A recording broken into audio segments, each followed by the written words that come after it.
Friends, कैसे हो आप लोग। तो आज की क्लास में आप लोगों का स्वागत है और आज हम शुरू करने वाले क्लास 9वीं का कक्षा 9वीं का दूसरा पार्ट वास्तविक संख्याएं। इसका पहला वाला पार्ट समुच्चय मैंने अपलोड करे हुए वीडियो, उसको जाके आप लोग देख लीजिएगा। ये जो संख्याएं हैं वास्तविक संख्याएं, जिस संख्याओं का सिलसिला है वो कक्षा 5वीं से ही चल रहा था। कक्षा 5वीं में आपने देखा था रोमन संख्याएं, फिर अलग अलग संख्याओं को कैसे जोड़ा जाता है, ठीक है, वो देखा था। कक्षा 7वीं में देखा था भिन्न क्या होता है, भिन्न के प्रकार देखे थे, उन भिन्नों को किस तरह जोड़ा जाता है वो देखा था। कक्षा 7वीं में देखा वास्तविक संख्याएं और उन पर होने वाली संक्रियाएं। फिर कक्षा 8वीं में देखा परिमेय संख्या और अपरिमेय संख्या। अब कक्षा 9वीं हमको देखना है वास्तविक संख्याएं क्या होती है। वास्तविक संख्याएं, तो इस वीडियो को हम लोग 2 भाग में बांटने वाले। सबसे पहले मैं कुछ परिचय दूंगा संख्याओं से, उसके बाद मैं आपको बताऊंगा कि हमारे प्रश्न संग्रह 1.1, ठीक है। तो वास्तविक संख्या समझने से पहले यहाँ पर मैंने कुछ संख्याओं के प्रकार लिखे हुए हैं, कुछ और मैं लिख दूंगा, तो इनको पहले ध्यान से समझेंगे और हम लोग करेंगे। जैसे यहाँ पर पहली संख्या है बच्चों हमारे सामने प्राकृत संख्या, ठीक है। क्या है? प्राकृत संख्या। प्राकृत संख्या को n अक्षर द्वारा दर्शाया जाता है, नेचुरल नंबर कहते हैं इंग्लिश में उसे। और जितनी भी गणन संख्याएं हमारे पास है, जो गिनने वाली संख्याएं हैं, 1 2 3 4, जो संख्या हमारे पास है 1 है 2 है 3 है 4 है, ये जितनी भी संख्या हमारे पास है गणन संख्या है, जिनको हम लोग गिनते हैं, उनको क्या कहा जाता है? प्राकृत संख्या कहते हैं। अब दूसरी संख्या हमारी आ जाती है पूर्ण संख्या। पूर्ण मतलब जब संख्याओं का ज्ञान शुरू हुआ तो ऐसा समझ में आया कि इसके अंदर भी संख्या पूरी हुई नहीं है, तो पूर्ण संख्या को W द्वारा दर्शाते होल नंबर कहा जाता है। होल मतलब बच्चों 0, ठीक है, मतलब ऐसी संख्या जो 0 से शुरू हो, ठीक है, जो 0 से शुरू हो उसे क्या कहा जाएगा बच्चों? पूर्ण संख्या कहा जाएगा। 0 1 2 3 4, ठीक है। तो ये संख्या क्या होगी? पूरी हो गई। समझ में आ गया?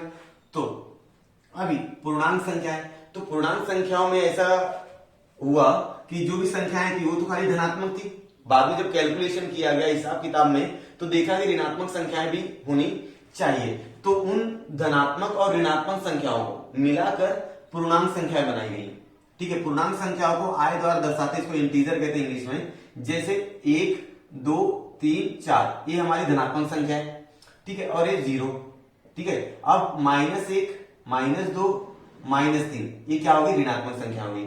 तो पूर्णांक संख्या मतलब इसके अंदर धनात्मक और ऋणात्मक दोनों प्रकार की संख्याएं आती है, उन्हें पूर्णांक संख्या कहते हैं, ठीक है। अब अगला है परिमेय संख्या। परिमेय संख्या जिसको हम लोग रैशनल नंबर मतलब क्यू द्वारा दर्शाते हैं, ठीक है, क्यू द्वारा दर्शाते हैं। तो इसको क्या कहा जाता है? आपने कक्षा 8वीं में सीखा हुआ है कि जो परिमेय संख्या होती है वो सभी की सभी संख्याएं P/Q के अनुपात में लिखी जाती हैं, ठीक है। ये P/Q बच्चों क्या है? हमारा भिन्न है। क्या है? भिन्न।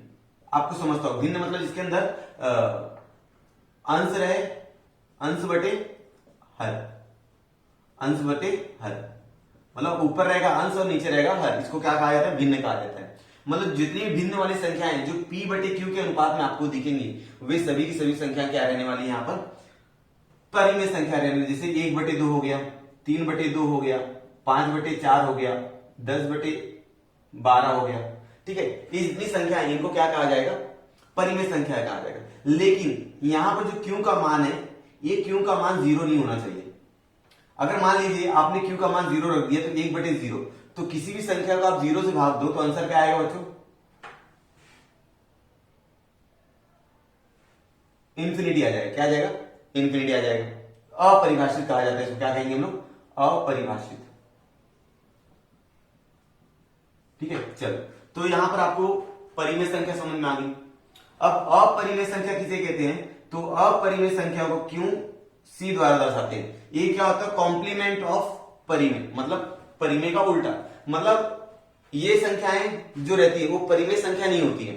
मतलब परिमेय संख्याओं को छोड़कर जो संख्या आपको दिखेंगी उन्हें क्या कहा जाएगा? अपरिमेय संख्याएं कहेंगे। जैसे हमारे पास करनी में 2 का मान, ये क्या है? अपरिमेय संख्या है। पाई का मान, ये क्या है? अपरिमेय संख्या है। ई का मान उलर नंबर, ये क्या है? अपरिमेय संख्या है। करनी में 3 का मान, ये क्या है? अपरिमेय संख्या है। मतलब जो संख्या परिमेय नहीं होती है, मतलब जिनको हम लोग P/Q के अनुपात में नहीं लिख सकते, P/Q के अनुपात में नहीं लिखा जा सकता, उन्हें क्या कहा जाएगा? अपरिमेय संख्या कहेंगे। अब वास्तविक संख्या, वास्तविक संख्या को हम लोग रियल नंबर कहते हैं, R द्वारा दर्शाया जाता है इसको। वास्तविक संख्या को क्या बोलते हैं, रियल नंबर। ठीक है, तो ये रियल नंबर में जितनी भी परिमेय संख्याएं और अपरिमेय संख्याएं, परिमेय संख्या और अपरिमेय संख्या दोनों को मिलाकर जो संख्याएं आपको बनेंगी वो कौन सी हो जाएंगी बच्चों, रियल संख्याएं होंगी। मतलब कहने का मतलब क्या है कि रियल संख्याओं में वे सभी संख्याएं आती हैं जितनी भी हमारे पास है, चाहे वो प्राकृत संख्या हो, चाहे वो पूर्ण संख्या हो, चाहे वो पूर्णांक संख्या हो, तो जितनी भी संख्याएं सबकी सब संख्याएं वास्तविक संख्या में आ जाती है। तो चलो कुछ संख्याएं यहाँ पर हमारे पास और बची हुई है, जैसे सम संख्या, सम संख्या। ठीक है, इसको इंग्लिश में कहते हैं इवन नंबर। क्या कहते हैं, इवन नंबर कहा जाता है। ठीक है, अब क्या होता है बच्चों इवन नंबर, तो वे सभी संख्याएं जो दो के पहाड़े में आती, 2, 4, 6, 8, इन सभी संख्याओं को क्या कहा जाएगा, इवन नंबर कहा जाएगा, सम संख्या कहा जाएगा। मतलब दो के पहाड़े में आने वाली संख्याओं क्या कहेंगे हम लोग, सम संख्या कहेंगे। अब अगला है विषम संख्या। क्या है, विषम संख्या। विषम संख्या, विषम संख्या मतलब ऑड नंबर। विषम संख्या मतलब क्या हो जाता है बच्चों, ऑड नंबर। ऑड नंबर क्या होते हैं, ऑड नंबर मतलब दो के पहाड़े में जो संख्याएं आती हैं उनको छोड़कर, 2, 4, 6, 8 छोड़कर उनको क्या कहा जाएगा, ऑड नंबर कहा जाएगा। मतलब क्या हो जाएगा, दो के पहाड़े वाली संख्याओं छोड़कर 1, 3, 5, 7, 9 ये जो संख्याएं हैं जो दो के पहाड़े में नहीं आती है उन्हें क्या कहा जाता है, विषम संख्या कहते हैं। अगर हम लोग अगला प्रकार देख लें तो इसमें धनात्मक संख्या भी आती है। ठीक है, जैसे धनात्मक संख्या, धनात्मक पॉजिटिव नंबर क्या होती है, पॉजिटिव नंबर। तो जितनी भी धनात्मक संख्याएं आपके पास 1, 2, 3, 4, 5 ये सब क्या है, पॉजिटिव नंबर है, क्योंकि सबके आगे क्या है, धन का निशान है लेकिन लिख के दिखाते नहीं है। अब अगला आ जाता है निगेटिव नंबर। ठीक है, ऋणात्मक संख्याएं कहते हैं इसको, क्या कहा जाएगा, ऋणात्मक संख्याओं के आगे अगर आप ऋण का चिन्ह लगा देते हो, इन संख्याओं के आगे आप क्या लगा देते हो, ऋण का चिन्ह लगा देते हो, -1, -2, -3 डॉट डॉट डॉट, तो इन सभी संख्याओं को क्या कहा जाएगा, ऋणात्मक संख्याएं कही जाएगी। तो आपने देखा ये संख्याओं क्या है, प्रकार है, उनके बारे में मैंने बता भी दिया क्या होती है। अब हम लोग शुरू करेंगे हमारा, इसको ही ध्यान में रखते हुए हम लोग शुरू करेंगे हमारा प्रश्न संग्रह 2.1, जो वास्तविक संख्याओं का पहला प्रश्न संग्रह है 2.1, उसको हम लोग क्या करेंगे, शुरू करेंगे इसके बाद। ठीक है स्टूडेंट, हम लोग शुरू कर लेते हैं हमारा प्रश्न संग्रह 2.1। ठीक है, ये वास्तविक संख्याओं का प्रश्न संग्रह 2.1, यहाँ पर मैंने क्वेश्चन नंबर 1 लिख के रखा हुआ है। ठीक है, तो क्वेश्चन नंबर 1 स्टार्ट करने से पहले, प्रश्न क्रमांक 1 शुरू करने से पहले मैं आपको कुछ बातें समझा देता हूँ, उनको आपको ध्यान में रखना है। ठीक है, जैसे खंडित रूप मतलब उसको शांत रूप कहते हैं, अखंडित रूप अशांत रूप। शांत रूप मतलब जिसको मैं भाग दूं और उसको एक निश्चित सीमा के बाद कुछ संख्या के बाद क्या हो जाए, संख्या रुक जाए। जैसे अगर मैं 2 से 5 से भाग दूंगा, 2 को 5 से भाग दूंगा तो 0.4 आएगा, उसके बाद कोई संख्या नहीं आएगी, ये शांत हो गया। ठीक है, यहां पर -7 को अगर 64 से भाग दूंगा तो मेरे पास आया -0.109375, ये 9375 के बाद क्या होगा, संख्याएं रुक जाएंगी, इसके बाद संख्याएं नहीं आएंगी।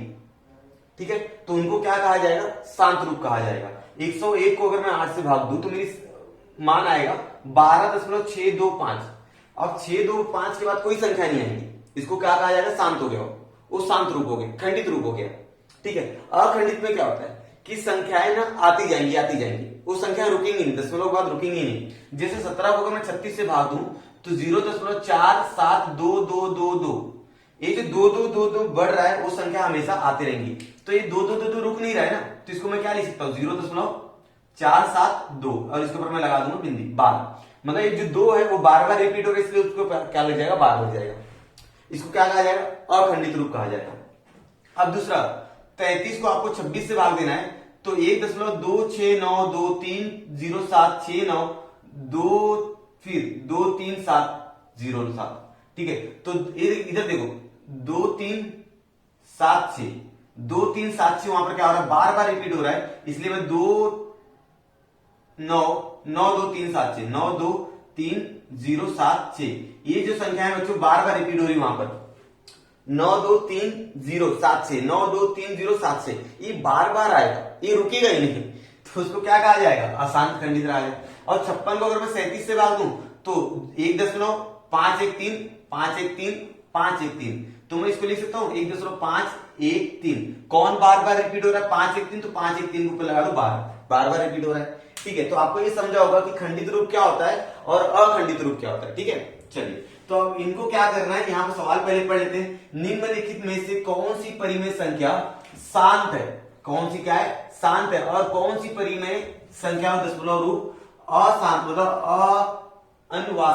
वसानी अखंडित आवर्ती है? लिखिए। आपको बताना है कि दी की संख्या में कौन सी शांत है और कौन सी क्या है? अशांत है। ठीक है, चलो मैं यहाँ पर दो विधि बताऊंगा आपको। तो पहली विधि देखिए बहुत आसान है। पहली विधि में क्या करना है, 13 में 5 से भाग देना है। तो क्या हो जाएगा बच्चों, 5 दूना 10, 3 बच जाएगा, 5 36, ये रुक गया।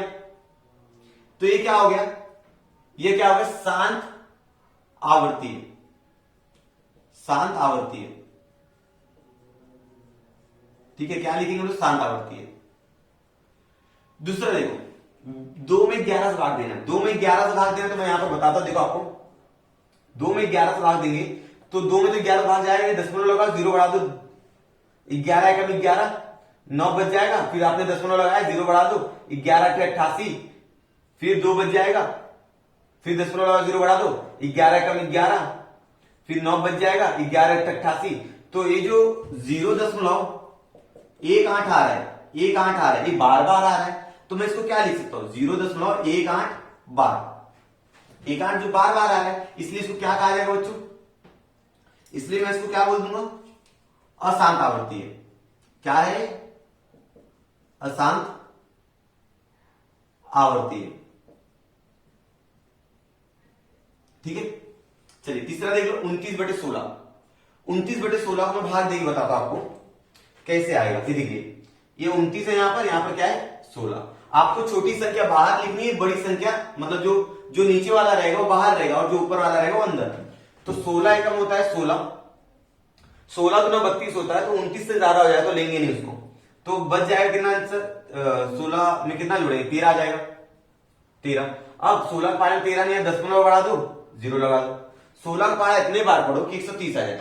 16 पंचे 80, 16 छह 96, 16 सत्ते 112, 16 अठे 128, 16 अठे 128। कितना बच जाएगा बच्चों? 2 बच जाएगा। 130 में से 128 जाएगा, 2 बच जाएगा। ठीक है, चलो आगे आगे देखिए। तो 16 पारे में 2 नहीं आता, दशमलव आपने बढ़ाया, 0 लगा दीजिए, 16 एकम 16, फिर 4 बचेगा। फिर 16 पारे में 4 नहीं आता, दशमलव लगा दिया, 16 दूना 32, फिर कितना बच जाएगा? 8, फिर दशमलव लगाया है, 0 बढ़ा, 16 पंचे 80। तो ये क्या हो गया? रुक गया। देखो क्या हो गया? रुक गया। तो हम लोग क्या बोल सकते हैं इसके लिए? 1.8125, ये क्या हो गया? यहीं पर रुक गया, इसलिए मैं इसको क्या बोलूंगा? शांत आवर्ती है, शांत आवर्ती है। ये क्या है? शांत आवर्ती है। ठीक है, अब अगला देख लेंगे। 17 को 125 से भाग देना आपको, 17 को 125 से भाग देना। देखिए यहां पर ये जो काम है आपको रफ करना है। 17 को 125 से भाग देना। देखिए कैसे करेंगे। 125 के बारे में 17 आता है क्या? नहीं आता है। दशमलव लगा लीजिए, 0 मिल जाएगा आपको। अब 125 का पहाड़ा एक बार पढ़ो तो 125 आता है। अब 170 में से 125 घटाइए, कितना है? 10 में से 5 जाएगा 5, 6 में से 2 जाएगा 4, बराबर 45 आ गया। अब 125 के पहाड़े में 145 तो आएगा नहीं, तो दशमलव आपने लगाया, 0 बढ़ा दीजिए। अब 125 का पहाड़ा कितने बार पढ़ो? 3 बार पढ़ो, 3 बार पढ़ो। 3 पचे 15 का 5 80 लग जाएगा, 1 3 दूना 6 7 और 3 एकम 3, 375। ठीक है, चलिए अब 450 में से 375 क्या कर दीजिए? घटा दीजिए। तो 10 में से 5 जाएगा 5, ठीक है, यहां पर बचा 4, 14 में से 7 जाएगा 7, ठीक है। अब यहां 0, 75 बच गया। अब यहां पर आपने दशमलव वाला 0 बढ़ा दो। अब 125 का पहाड़ा इतने बार पढ़िए कि हमारा आ जाए आंसर 750। ठीक है, तो 125 का पहाड़ा कितने बार पढ़ोगे आप लोग? 125 का पहाड़ा 2 बार पढ़ोगे 250, 125 का पहाड़ा 4 बार पढ़ोगे कितना? 500। 125 का पहाड़ा 6 बार पढ़ो, 6 पंचे 30, हासिल लग जाएगा 3, 6 दूना 12 और 3 18, यहां 750। तो कितना? 2 बार में 250 होता है। ठीक है, 4 बार करेंगे 500, फिर 6 बार करेंगे तो 250 हो जाएगा। 6 पंचे 30 का 0 80 लग जाएगा, 6 12 15 का 5 हो जाएगा, 15 का 5 हो जाएगा, 80 लग जाएगा 1 और 6 कम 6 7। तो मतलब हमारा इसका आंसर आएगा 0.136। ये क्या होगा बच्चों, रुक गया, मतलब इसके आगे संख्या नहीं आ रही थी, तो ये क्या हो जाएगी, शांत आवर्ती हो जाएगी। क्या हो जाएगी, शांत आवर्ती, शांत आवर्ती है। ठीक है, अब अगला चीज क्या है, 11/6। 11/6 जो है इसको आपको करना है। ठीक है, ये आपको करोगे, आप लोग मुझे होमवर्क में करके दिखाओगे, मुझे कमेंट सेक्शन में कमेंट करके बताओगे कि इसका आंसर क्या है और ये शांत आवर्ती है कि अशांत आवर्ती है। ठीक है, इसको आप लोगों को कमेंट करके बताना है। ठीक है, अब अगला चीज सुनिए, एक तरीका तो ये बता दिया, दूसरा तरीका मैं बता रहा हूं कि अगर उसका जो हर है, अगर आपका हर मतलब जो भी भिन्न दिया है, भिन्न का हर, भिन्न का हर अगर 2 नहीं तो 5, 2 नहीं तो 5, या तो 2 से या तो 5 से अगर विभाजित होता है वह शांत आवर्ती हो जाएगा। 2 5 से विभाजित होता है, विभाजित होता है तो क्या हो जाएगा, शांत आवर्ती। क्या है बच्चों, शांत है। अगर वो 2 और 5 मतलब दोनों से विभाजित नहीं होता है तो हम लोग क्या बोलेंगे उसको, अशांत। अगर वो दी गई संख्या है सिर्फ 2 से विभाजित होगा तो भी शांत, अगर सिर्फ 5 से विभाजित हो तो भी शांत। जैसे अगर हम लोग यहाँ 5 देंगे तो जिसका जो है वो 5 से विभाजित हो रहा है, मतलब ये क्या होगी, शांत आवर्ती हो गई। दूसरा 11 देखो, 11 ना तो 2 से विभाजित होता है ना तो 5 से विभाजित होता है, तो क्या हो गया, ये अशांत हो गया। 16 देखो, 16 2 से विभाजित होता है लेकिन 5 से नहीं, तो ये क्या हो गया, शांत हो गया। 2 से तो विभाजित हो रहा है ना, तो शांत आवर्ती। 125 5 से विभाजित होता है, लास्ट में 5 है इसलिए शांत आवर्ती। अब एक 6 जो है वो किससे विभाजित हो रहा है, 2 से विभाजित हो रहा है, इसलिए क्या हो गया, शांत आवर्ती हो गया। तो इस तरह से आपको समझ में आया होगा बच्चों। अब हम लोग करते हैं प्रश्न क्रमांक 2, इसको मैं मिटा लेता हूं और प्रश्न क्रमांक करता हूं 2। तो स्टूडेंट्स मैंने यहाँ पर सवाल नंबर 2 लिख के रखा है। सवाल नंबर 1 समझा होगा आपको, शांत और अशांत संख्या में उसका वर्गीकरण करना था। अभी देख लीजिए सवाल नंबर 2, निम्नलिखित परिमेय संख्याओं को उनके दशमलव रूप में लिखो। ये जो परिमेय संख्याएं दी गई है उनको आपको क्या करना, सिर्फ दशमलव रूप में लिख देना। दशमलव रूप में क्या करना, लिखने के लिए क्या करना पड़ेगा, दी गई संख्याओं को आपको भाग देना पड़ेगा। देखिए जैसे पहला सवाल यहाँ पर है 127 बटे क्या करना है, 200। ठीक है, तो हम लोग क्या करेंगे, इसको हम लोग करेंगे हल। तो 200 से 127 को आपको भाग देना है। अब 200 पहाड़े 127 आता है क्या, नहीं आता है, तो आप लोग दशमलव लगाए 0 बढ़ा दीजिए। अब 200 का पहाड़ा इतने बार पढ़ोगे 1270 आ गया, तो 200 का पहाड़ा 6 बार पढ़ोगे तो 1200 आ जाएगा, घटा दीजिए 70 आ गया। ठीक है, अब 200 के पहाड़े में 70 आता है क्या, नहीं, दशमलव आपने लगाया हुआ 0 मिल जाएगा। 200 का पहाड़ा 3 बार पढ़िए 600 मिल जाएगा। फिर क्या करना है, अब 100 मिल जाएगा। अब 200 का पहाड़े 100 आता है, नहीं, दशमलव आपने लगाया 0 मिल जाएगा। 200 का पहाड़ा 5 बार पढ़ो तो आपको मिल जाएगा 1000 और लास्ट में आ गया आंसर 0। ठीक है, तो इस प्रकार उत्तर हमको मिल गया। क्या उत्तर मिला बच्चों को कि 127 से जब आप 200 से भाग दोगे तो उसका दशमलव रूप रहेगा 0.635। ये क्या हो गया आपका पहला सवाल हुआ। ठीक है, अब आपको क्या करना है, 25 को 99 से भाग देना। 25 को 99 से भाग देना, देखिए ध्यान दीजिएगा कैसे करेंगे। 25 को आपको भाग देना है 99 से। करूंगा मैं हल, क्या लिखेंगे हम लोग, 25 रहेगा अंदर और 99 रहेगा बाहर। ठीक है, अब 25 के पहाड़े 99 आता है क्या, नहीं आता है, तो मैं लगाऊंगा दशमलव और यहां पड़ जाएगा 0। पहाड़ा इतने बार पढ़ो कि 250 आ जाए, तो 99 पहाड़ा 2 बार पढ़ेंगे हम लोग, आ जाएगा 198। 3 बार पढ़ो तो ज्यादा हो जाएगा, पढ़ के देख लीजिए आप लोग। तो अब 250 में से 98 जाएगा, मतलब 198 जाएगा, कितना आएगा, 10 में से 0 जाएगा 2, 10 में से 8 जाएगा 2, और यहां पर बच गया 4, मतलब 14 में से 9 जाएगा 5। अब यहां पर बच गया 1, 1 में से 0 जाएगा 0, दशमलव लगाया 0 बढ़ा दीजिए। अब 99 का पहाड़ा इतने बार पढ़ो कि 520 आ जाए। इसको थोड़े समय के लिए हम लोग मान लेते हैं 100 है, कितना मान लेते हैं 100। तो 100 का पहाड़ा कितने बार पढ़ोगे, 520 आएगा 5 बार, तो पढ़ लीजिए 99 का पहाड़ा 5 बार। 5 9 45 का 5 80 लग जाएगा 4, 5 9 45 और 4 49। समझो किस तरह से पहाड़ा पढ़ना, समझ गया आपको। चलिए अब 520 में से 495 हम लोग घटा देंगे, कितना आने वाला है? 5 आएगा यहाँ पर। 10 में से 5 जाएगा, 5 आएगा। यहाँ पर बच गया 1, 11 में से 2 जाएगा, आएगा 2, बराबर है, सही, 25 बचेगा। ठीक है, अब ध्यान दीजिए, आपने दशमलव लगाया हुआ है, 0 मिल जाएगा आपको। फिर से 250 आगे देखो, 250 वापस रिपीट हुआ, देखो यहाँ पर। तो कितने बार पढ़ोगे पढ़ा? 2 बार पढ़ोगे तो 198 आ जाएगा। फिर घटाओगे तो 52 आ जाएगा। फिर 0 मिलाओगे तो 5 बार पढ़ना पड़ेगा। तो हमारा आंसर आएगा 495 आ जाएगा। फिर घटाओगे तो फिर कितना आ जाएगा? 25 आ जाएगा। ठीक है, ये सिलसिला बार बार चलता रहेगा। ये जो सिलसिला है ये बार बार चलता रहेगा। तो हमारा उत्तर कितना आएगा बच्चों? उत्तर हमारा आ जाएगा, चूंकि क्या अशांत आवर्ती है, तो 25/99 जब आप भाग दोगे, 25 में 99 का भाग दोगे तो 0.25 बार बार आएगा, इसलिए 25 के ऊपर क्या लगा दी मैंने? बार लगा दिया। ठीक है, चलिए अब आगे करके दिखाता हूं मैं अगला सवाल। क्या है अगला सवाल बच्चों? 23 में 7 से भाग देना। सिंपल है, बहुत आसान रहेगा। 23 में 7 से भाग दे देना है। 23 भागे 7, तो हल करेंगे हम लोग इसको, क्या हो जाएगा? अंदर रहेगा 23, बाहर रहेगा 7, 7 का पहाड़ा 3 बार 21 हो जाएगा। ठीक है, अब 23 में से 21 जाएगा, 2 बच जाएगा। अब 7 के पहाड़े में 2 तो आता नहीं है, तो आप लोग दशमलव लगाएंगे, 0 मिल जाएगा। 7 के पहाड़े में 20 कितने बार में आएगा? 2 बार में आएगा। 7 दूना 14, 3 बार में 21 ज्यादा हो जाता है, 6 बच जाएगा। ठीक है, तो 20 में से 14 जाएगा, आएगा 6 आंसर। ठीक है, चलिए अब दशमलव आपने लगाया, 0 मिल जाएगा आपको। अब 7 के पहाड़े में 60 आना चाहिए। 7 8 56, 7 8 56। ठीक है, कितना बच गया? 4 बच गया। अब सुनिए, 7 के पहाड़े में 4 नहीं आता, 0 मिल गया।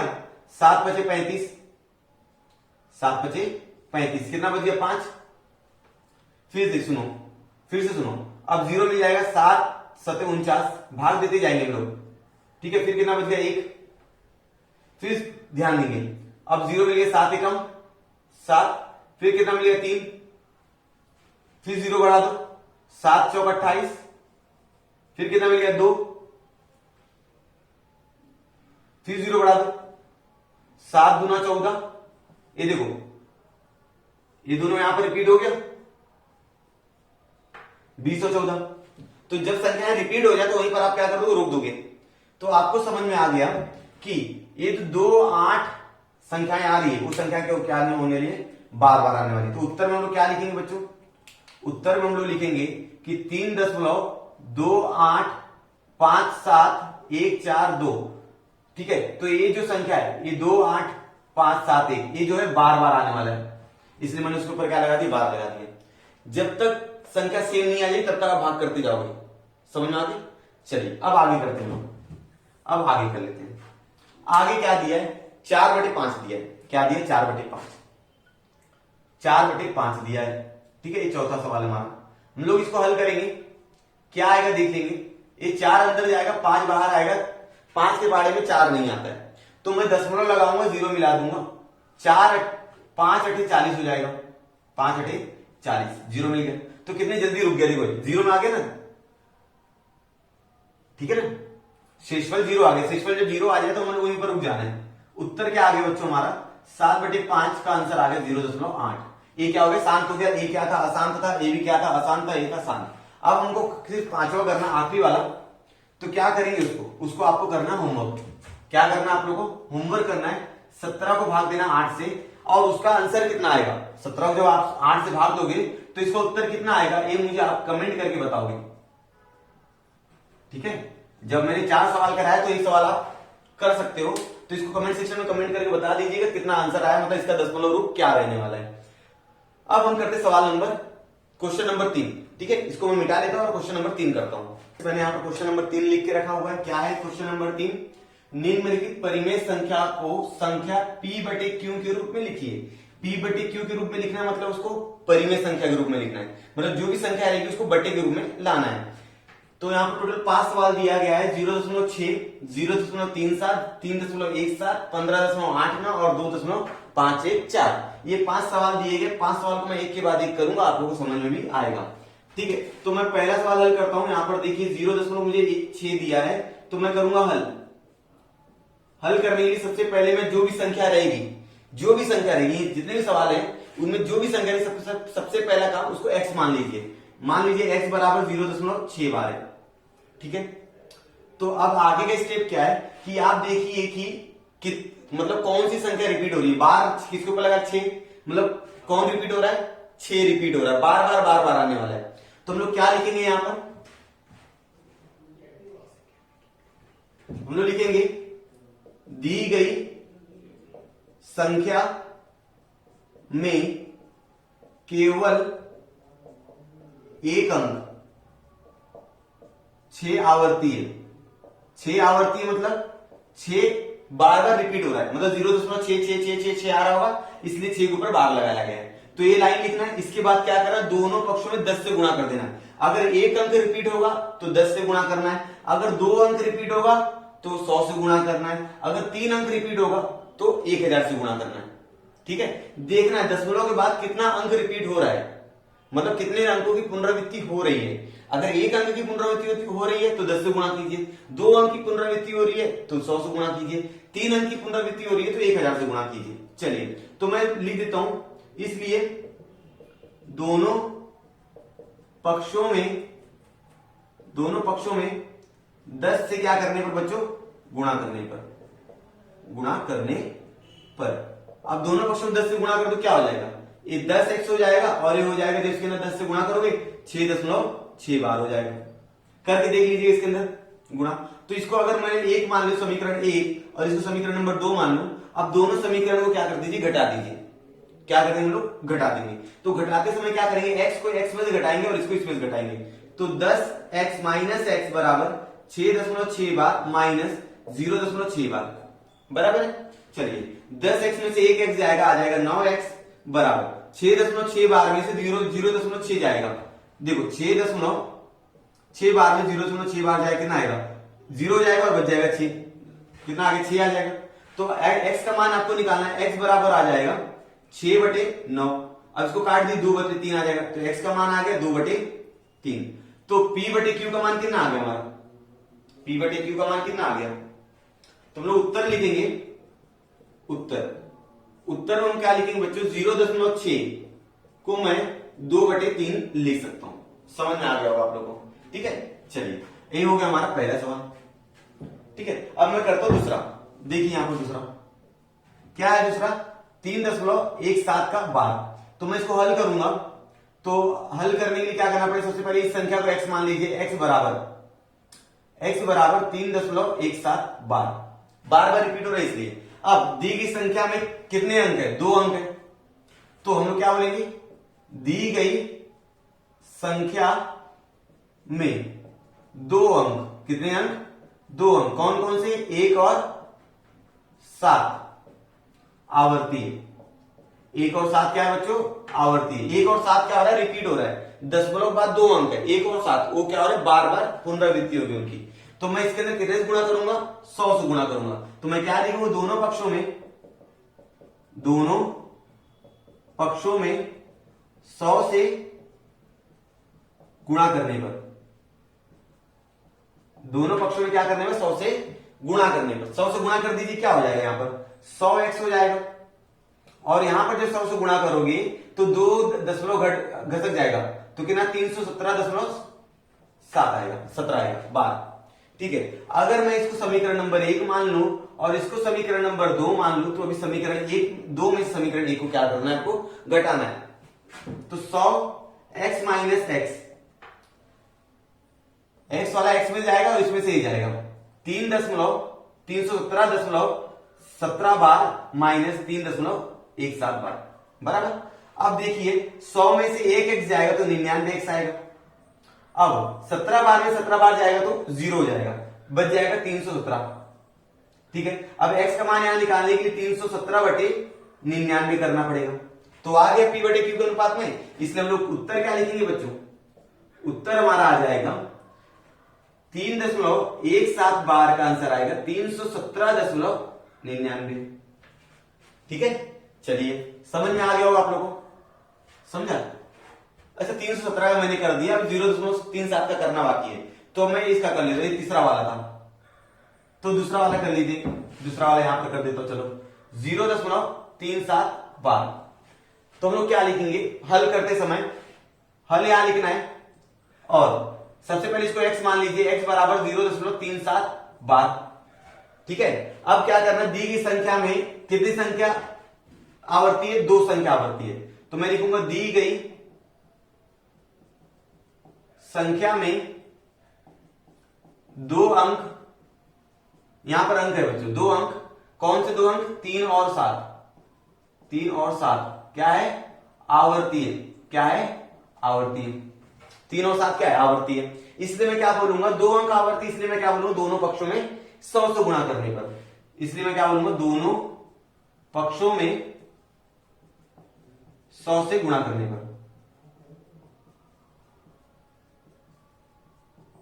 दोनों पक्षों में 100 से गुणा कर दीजिए। जब आप 100 से गुणा करोगे तो x में 100 से गुणा करने पर 100x मिल जाएगा, और इसके अंदर जब 100 से गुणा करोगे तो 37 यहां पर आ जाएगा और 3 7 ऊपर 12 लग जाएगा, 37.37, ठीक है, नहीं तो गुणा करके आप लोग रफ में देख सकते हो उसको, ठीक है। चलो अगर मैं इसको समीकरण नंबर 1 मान लू और इसको समीकरण नंबर 2 मान लू, तो क्या करूं, समीकरण 2 में समीकरण 1 को क्या करना, घटाना है, यही काम किया यहां पर भी और यही काम यहां पर भी किया, तो यही काम यहां पर भी करो।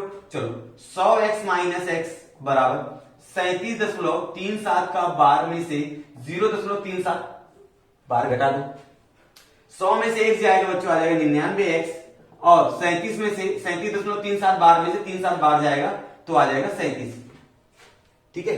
चलिए x बराबर हो जाएगा 37/99, आगे p बटे q के अनुपात में, ऊपर वाला p हो गया, नीचे वाला q हो गया, तो हमारा उत्तर हो गया बच्चों, उत्तर क्या हो गया, देखो उत्तर आ रहा है हमारा 0.37 बार का उत्तर हमारे को आ रहा है 37/99, 37/99, ठीक है। तो इस तरह से हमारा 1 2 3 सवाल हो गया है, 2 सवाल बचा है, 15.89 और 2.514, मैं इसको करता हूं, मिटा देता हूं और उसको करने का कोशिश करता हूं। बच्चों यहाँ पर सवाल नंबर 4 लिख दिया मैंने, क्वेश्चन नंबर 3 का चौथा 15.89 वाला, इसको करना है तो करेंगे हम लोग हल।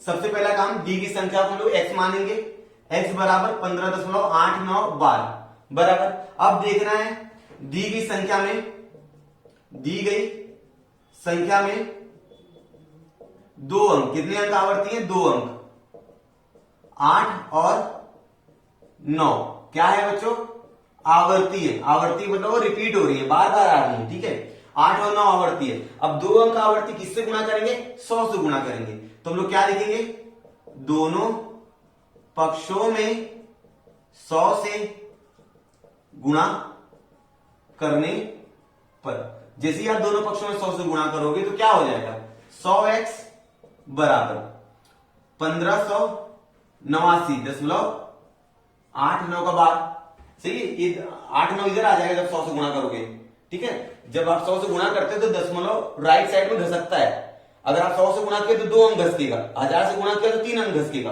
ठीक है ना, आप लोगों को मालूम होगा।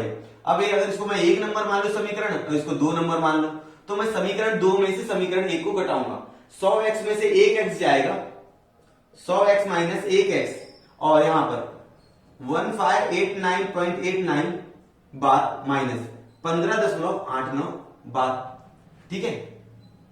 अब 100 में से 1x घटाना तो आसान है, 99x आ जाएगा, लेकिन अभी इसमें से ये घटाना है, देखो मैं यहां पर घटा के बताता हूं बच्चों, आप लोगों को ये चीज यहां पर घटा के बताता हूं, ठीक है। आप लोग भी एकदम अच्छे से कीजिएगा, ज्यादा घाई मत करना, एकदम आराम से करना, ठीक है। तो बार में से बाहर जाएगा 0 आ जाएगा, ठीक है, 9 में से 5 जाएगा 4, 8 में से 1 जाएगा 7, और हो जाएगा 15, ठीक है। तो कितना आ गया हमारा आंसर, 1 5 7 4, यहां पर x है ना, यहां पर x, तो x बराबर आ जाएगा 1574/99, ये हमारा आ गया p बटे q का अनुपात। तो हम लोग इसको क्या लिखेंगे, उत्तर, उत्तर में क्या आ जाएगा स्टूडेंट, 15.89 का p बटे q जो रहेगा ये 1574/99 रहेगा, ठीक है।